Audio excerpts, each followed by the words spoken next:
Like any other investor, there are markets that I like more and I like less. And of course, whenever I meet new founders, they can teach me more about markets I don't know, and I'm happy to learn. And the markets I like change over time naturally. When I look at a new market, the first thing I look at, of course, is the size of the market, because that defines the opportunity. But even more so, I look at what I call the speed of the market. And the speed of the market is actually asking the question, can a startup move in this market at startup speed? And when there are internal reasons or structural reasons why a startup cannot move fast, like regulation or something else, then that's not an area that excites me. The last thing I look at is whether assets that incumbents have in this field are going to make it easier for them to win. An easy way to think about it is, for example, think about Airbnb.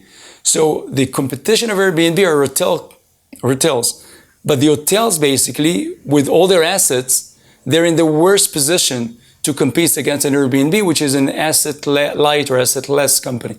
And so I'm looking for the areas where the incumbents actually have assets that make it tough for them to innovate. That's the most important thing. And the last thing is when I look at competitions in the market, I like my companies to compete against traditional incumbents, older companies.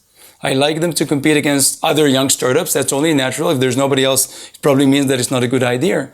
What I like less is when they fight against well-funded, more advanced startups than themselves that still move at startup speed, but are better resourced. And so when I look at the combination of size, speed, the quality of the assets incumbents has, and what's the competition, that helps me define whether a market is one that I want to invest in or not.